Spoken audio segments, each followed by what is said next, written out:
আপনি আসেন, যদি মিথ্যা হয় আমার জিব্বে এখন আল্লাহ কেটে দেবে। তো আমি আজ তোমার এই মসজিদে ঢোকার পর কারোর সাথে বেয়াদবি করিনি, হয়তো কোরআন হাদিস দিয়ে খুব খাওয়াইছি জমের কাপড়, ঠিক কিনা?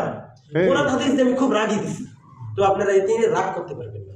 যদি আপনারা রাগ হন তা বলবেন, হুজুর আমরা আপনাকে রাখতে পারতেছি না, যে রাগী বয়ান, এই বয়ান আমার ভালো লাগে না, বলবেন আসসালামু আলাইকুম, বিদায় নিয়ে চলে যাবেন।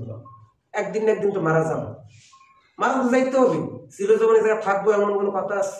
হয়তো নিয়াত করছি আল্লাহ যদি 2-4-5 বছর রাখে, কারণ এক জায়গায় গেলে 2-4-5 বছর না থাকলে তৃপ্তি হয়। অনেক মানুষ অনেক ধরনের জিনিস ভাবতে পারেন যে হুজুর এত ভিআইপি হুজুর, এত পোস্টপাস হুজুর আমরা রাখছি, রাখতে পারবো? আরে বাবা, সকলে ভালোবাসে। এই যে জিগারের দ্বারে গত মাসের বেতন এখনো বাকি আছে, কিছু কইছি? কইছি যে তারিখ এই তারিখ তোমার বই দিছি, কোনো কথা কই না। কে উড়াইতে পারে না, দিতে পারে, উড়াইতে পারে না কি দিতে পারে না। আর একটা এই বেতনের বিষয় নিয়ে আলোচনা করি সংক্ষিপ্ত। আলোচনাটা মানে এই যে বাবা দেখেন, আপনারা চায়ের দোকানে ঢোকেন না? প্রত্যেকটা দিন একবার আর দুইবার না, কমপক্ষে 4 থেকে 5 বার ঢোকেন। ঢোকলে প্রতিটা হিসাবে 1 থেকে 150 টাকা খরচ হয় না প্রতিদিন? মাস গেলে 6,000, 7,000, 8,000 খরচ হয়ে যায় কিনা? আচ্ছা দেখেন তো, একটা লোকের যদি চায়ের আর সিগারেট আর পান এর পিছনে যদি যায় 5 থেকে 6,000 টাকা খরচ, তো ইমাম সাহেবের মাসে ধার্য করা হয় মাত্র 200 টাকা, মাসে 100 টাকা, মাসে মাত্র 150 টাকা, মাসে 150 টাকা ধার্য করা হয়।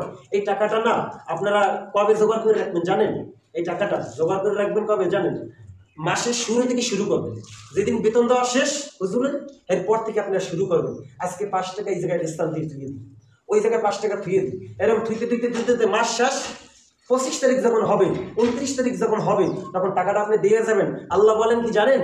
যেই দিন কারা মসজিদের ইমাম সাহেবের টাকাটা রাখা শুরু করছে, ওই দিন কারা কিরামান কাতিবিন তার আমলনামায় সওয়াব লেখা শুরু করে। আপনি 5 টাকা যদি আলাদা সাইডে এক জায়গায় রাইখা দেন, প্রত্যেকটা দিন আপনার টাকাটি কমে যাবে বলেন? তাহলে আপনি 100 টাকা আপনার বেতন, আপনি যদি 10 দিনে যদি 5 টাকা করে বেতন, মাসে কত আসে? 10 দিন 35,100 মাসে হয় 150, 5 টাকা 5 টাকা দৈনিক 5 টাকা, 10 দিনে কত হয়? 50, 10 দিনে কত? 50, 20 দিনে কত?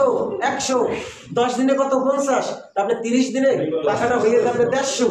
এই 150 টাকা যে হয়ে যায়, আপনার আমলনামায় লেখাও হইতে আছে, প্লাস আপনার টাকাটা দিয়ে দেওয়ার পর আপনার আমলনামায় সওয়াব অটোমেটিক হয়ে গেছে। আল্লাহ রাব্বুল আলামিন আমরা সুন্দর মতো এই মাস থেকে আজকে থেকে শুরু হয়ে যাবে, বা টাকা হাতে বেশি আছে, সিগারেটের হাতে টাকাটা নেই, বেতনটা নিয়ে যাবে। আল্লাহ আমাদের সবাইকে এর প্রতি আমল করার তৌফিক দান করুক। আল্লাহুম্মা আমিন। ওয়া লা তাওফিক ইল্লা বিল্লাহ। আসসালামু আলাইকুম ওয়া রাহমাতুল্লাহ।